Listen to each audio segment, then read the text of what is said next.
Nous sommes le 14 février 2025 et nous allons analyser le Bitcoin, le TH et les différentes datas du jour. Comme d'habitude, si jamais vous n'êtes pas abonné à la chaîne, n'hésitez pas à le faire maintenant, ainsi que de liker la vidéo si elle vous plaît et de la partager pour aider la chaîne à prospérer. Alors du coup, le BTC pour le moment tourne autour des 96 000 $ à 97 000. On voit quand même ici que ça essaye de faire un support, on le voit. Il y a des mèches à chaque fois qui sont rachetées, vous pouvez le voir ici. Donc il y a quand même un support ici assez solide qui est en train de se faire en vue 16 heures. Donc ça c'est quand même plutôt positif. Maintenant il y a toujours cette possibilité d'aller chercher les 78K comme on l'avait vu sur l'order book ces derniers jours. Donc est-ce que au final c'est pour mieux descendre par rapport à après? Je ne sais pas. Il y a cependant cet order block ici qui fait office de résistance. On le voit hein, très clairement ici. Il y a plusieurs mèches qui sont vendues. Donc ça fait office de résistance. Donc pour le moment, il tourne entre cette zone là. Donc il y a un petit range ici qui est en train de se faire. Donc il va falloir prendre une décision. Soit on va aller chercher les 100 1900 comme je l'avais dit. On va aller chercher les 1300. Soit faire un short squeeze et aller plus haut. Soit tout simplement se faire rejeter et aller chercher plus bas. Sachant qu'il y a quand même un gros support à 91 000 $. Donc ce support là faut pas l'oublier non plus, donc le temps d'arriver à 78K, il y a quand même un certain moment pour y aller. Concernant les indicateurs à gauche, nous avons le wave trend qui monte mais vraiment timidement, c'est vraiment très timide. Il se passe pas grand chose pour le moment. Les Shimoku Oscillator aussi, hein, ils montent très timidement. Pareil pour les MACD et le RSI, au final c'est la même chose. On a le RSI, la moyenne mobile 100 qui est à 49 et le RSI en lui-même est à 46. Donc s'il voudrait pumper, il aurait du jus. Hein. Il aurait du jus, mais on voit quand même que le prix est maintenu dans cette zone de prix là. Et il ne semble pas vouloir y bouger pour le moment. Après nous sommes vendredi, donc dans 2 jours il y aura une nouvelle bougie semaine. Et du coup dimanche on regardera où est-ce qu'on en est. Voire peut-être lundi, je ferai peut-être le rapport en vue semaine lundi plutôt que dimanche. Parce que au moins lundi la bougie sera clôturée. Donc je le ferai lundi, plutôt que le dimanche. Pour la Bitcoin dominance, elle continue tout doucement sa baisse. On voit qu'il y a un énorme order block de vente ici qui a pop. Et il y en a un petit ici, vers les 61,90%. Ici, il a complètement craqué sous la résistance des 61,38. Et là, il va sûrement chercher à minima les 60,52, voire plus bas, vers les 60,40 pour chercher le bas du canal. Attention quand même qu'au niveau des wave train et du RSI, mine de rien, ça descend pas mal. Donc attention au rebond. Donc le Bitcoin dominance pourrait remonter, retester justement ces résistances-là. Puisque là, ça commence à plutôt bien descendre. Alors il y a encore un peu de mou à la descente, hein, ok. On n'y est pas encore, parce qu'on a une moyenne mobile 100 à 55 et un RSI à 48. Donc il peut encore descendre, voire même carrément aller chercher les 59-57 pour laisser les altcoins pump dans un premier temps, et ensuite nous aurons la Bitcoin dominance qui va remonter puisqu'elle va se retrouver dans des zones de survente entre guillemets. Donc là à ce moment là la Bitcoin dominance pourra repartir à la hausse et du coup on aura un dump au niveau des alts. Donc c'est un scénario tout à fait plausible. Voilà pour la Bitcoin dominance. Concernant le TH, eh bien le TH on a encore la possibilité d'aller chercher des plus hauts. Et je le vois bien aller chercher les 3000 $ en résistance pour aller tester cette résistance là.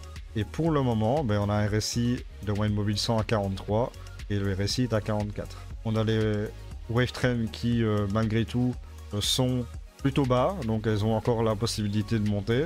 Les Shimoku Oscillator aussi, et au niveau du MACD, on est toujours sous la médiane, donc il y a quand même un potentiel de hausse plutôt pas mal sur le TH.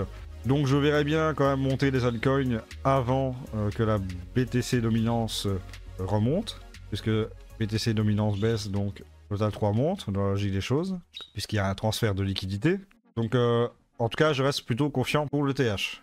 Et enfin pour le Total 3, eh bien le Total 3 va falloir qu'il monte assez rapidement et très vite. Pourquoi? Parce que malgré tout on est pas mal en train de monter au niveau des wave trains. Et moi, ce qui me dérange ici, c'est cette montée-là, comme ça. Ouais. Il faudrait quand même que ça fasse un joli pump avec la descente de la Bitcoin dominance. Parce que là, ici, ça pose un petit problème. Hein. Moi, je n'aime pas ce genre de montée comme ça. Parce que souvent, eh bien, qu'est-ce qui se passe? Et on fait ça. On vient liquider la trendline ici. On vient la liquider et on va faire des plus bas. Donc ça me dérange un petit peu. Je pense qu'au niveau des altcoins, comme je l'ai dit, c'est pas fini. Alors, on va encore souffrir un petit peu, je pense. Il y a encore un peu de mou à la hausse quand même. Pas déconner, hein. On est clairement pas en survente pour le moment. Donc j'aimerais bien que la Bitcoin dominance baisse de façon un petit peu plus importante pour que les altcoins puissent faire une belle bougie positive et au moins aller chercher les 990 milliards. Sachant qu'il y a une résistance à 928 milliards. Donc attention quand même. Mais ça, généralement, on vient liquider une trendline comme ça à un moment ou à un autre. Donc, ouais. J'avais viré tous mes indicateurs. Donc, au niveau du RSI, ça va. Au niveau du RSI, ça va. On a un moyenne mobile 100 à 47 et nous avons le RSI à 50. Donc ça, c'est plutôt pas mal. C'est plutôt positif. Si jamais on va pumper, eh bien, on a encore pas mal de mou à la hausse. Mais attention, au niveau des wave trends, ça monte pas mal. Donc, attention que ça vienne liquider cette trendline ici, à un moment ou à un autre. Et je pense d'ailleurs qu'on viendra liquider cette trendline quand le BTC dominance va remonter, tout simplement. Au niveau du Fahrenheit Index, nous sommes à 48, donc on a perdu 2 points par rapport à hier. On est à 50, aujourd'hui on est à 48. Nous sommes toujours dans un sentiment du marché neutre, même qui tend vers la peur. Donc comme on l'a vu, avec la Bitcoin dominance et le Total 3, on risque d'avoir un transfert de liquidité des alts vers le BTC. Pas tout de suite, je pense que ça va prendre encore quelques jours, mais ces transferts de liquidité là va se faire. Et je pense que quand ce transfert de liquidité va se faire, à ce moment-là, on aura le BTC qui ira sûrement chercher les 100 900.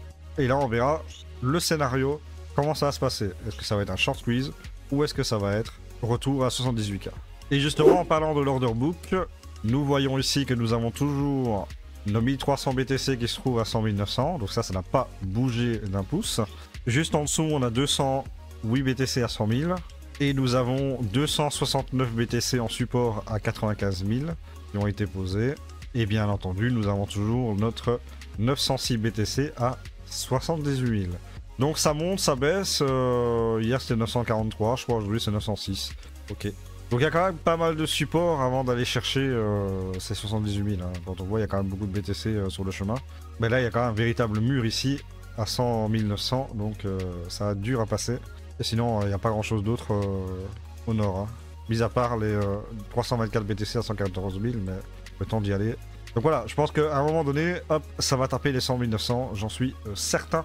Quand il y aura le transfert de liquidité des alts vers le BTC.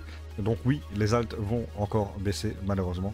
C'est inévitable, comme on l'a vu avec nos indicateurs sur la Bitcoin dominance et le Total 3.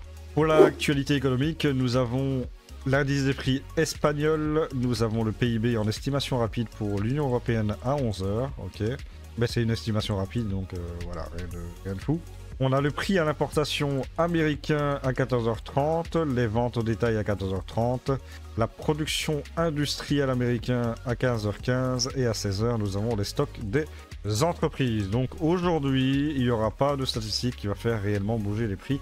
Donc on peut faire un petit peu de trade, je vais pas dire sereinement, mais en tout cas, il ne devrait pas y avoir de surprise à un moment donné dans la journée, dans la logique des choses. Pour la Gold Season Index, nous sommes à 45, ça va baisser à 39, c'est remonté à 46, là du coup ça redescend à 45, donc toujours le middle, il n'y a pas de décision qui a été prise pour le moment, même si nous le savons, nous l'avons vu encore une fois, je le répète avec les indicateurs, que la Bitcoin dominance va remonter dans les prochains jours, peut-être dans une semaine.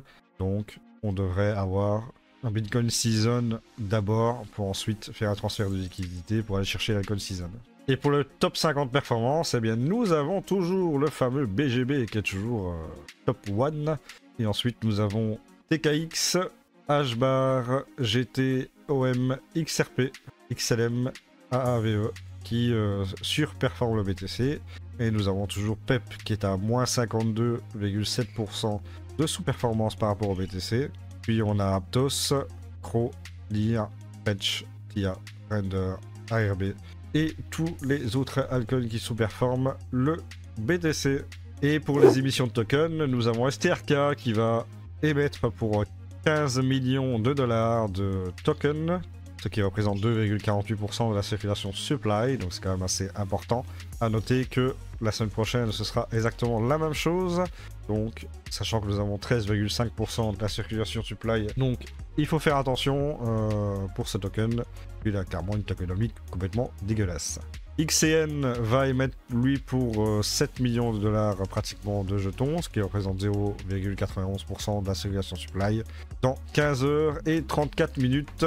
Donc c'est moins d'1%, donc c'est pas non plus la folie. Il ne devrait pas y avoir de changement de prix assez important pour ce token. Et ben là on est en train de voir un Total 3 en direct qui est en train de pumper, qui est en train d'aller chercher la résistance à 928 milliards de dollars. Donc c'est quand même plutôt pas mal à ce niveau-là. En tout cas, c'est tout ce que j'ai pour cette vidéo. Merci de l'avoir regardé. N'hésitez pas à commenter, liker, vous abonner, rejoindre mon Telegram, mon Discord. Tous les liens sont dans la description. Et nous, on se retrouve pour une nouvelle vidéo. Ciao!